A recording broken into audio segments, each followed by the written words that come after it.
Well, hello, my name is Christopher Scott and I serve as a small groups pastor of a local church. And in this video, I'm going to talk to you and give you a small group facilitator tip about how and why you do not want to answer your own questions in a small group, right? So that's the facilitator tip. Don't answer your own questions, right? So if you're like me, you've facilitated small groups in the past. You've picked a curriculum in a lesson. You've read the Bible passage a few times to get a feel for it. You've read through your curriculum questions. You've jotted down some answers and thoughts and ideas. You come to your group already and excited, and you put your question out to your group and you say, hey, how about this? And you ask the question, and then no one responds, okay? And it can be a little awkward, a little embarrassing, and even discouraging when you do a little work for your small group, you prepare, you put the question out there, and then there's just silence and nobody answers.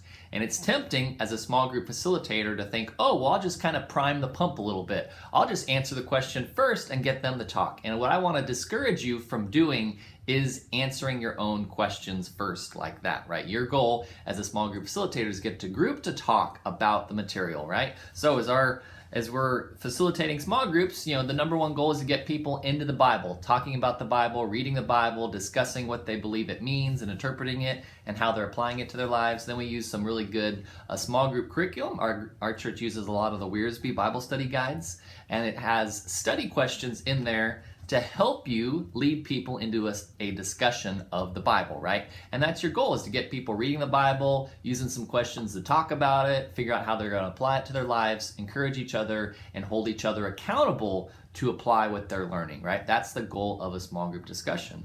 A small group is not a place where a facilitator just thinks up some questions, throws the questions out there, then I'll just give them the answers and give them the right answers, right? That's a class. As a small group, your goal is to get everybody talking about the material, everybody involved in the discussion and ministry, and to get them figuring out how to apply it. So with that said, as a small group facilitator, you do not want to answer your own questions. Don't answer your own questions, but it can be tempting, right? So here's 3 tips about how you can not answer your own questions in your small group, okay? 3 tips about how to not answer your own questions. Number 1, let the silence be, right? Let the silence be. You might throw that question out there, nobody responds. So I would encourage you, just let 5 or 10 seconds go by. Don't make it super long and awkward, but just let them have a little silence to wrestle with it, think about it, and let them, think about the question. Let the silence be. Number 2, if no one responds to your question after 5 or 10 seconds, I would say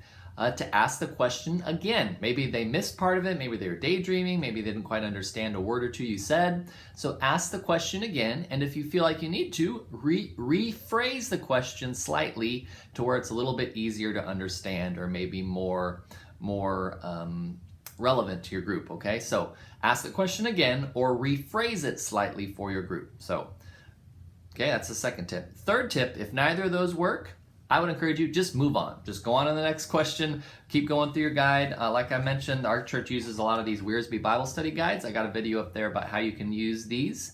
And, the great thing about these studies, there's a lot of questions in each lesson. So if you come to a question or two you don't really feel comfortable with, you don't like, it's okay just to skip it, because there's plenty of other questions for your group to spend time on, and they don't feel like they're missing out if they skip a couple questions, because there's so many other questions in here, right? So those are 3 tips about how to not answer your own questions. Number 1, let the silence be for 5 or 10 seconds. Number 2, ask the question again or rephrase it slightly. And number 3, just simply move on. So Christopher Scott here. Thanks for watching for this small group facilitator tip video. I hope this video is helpful for you.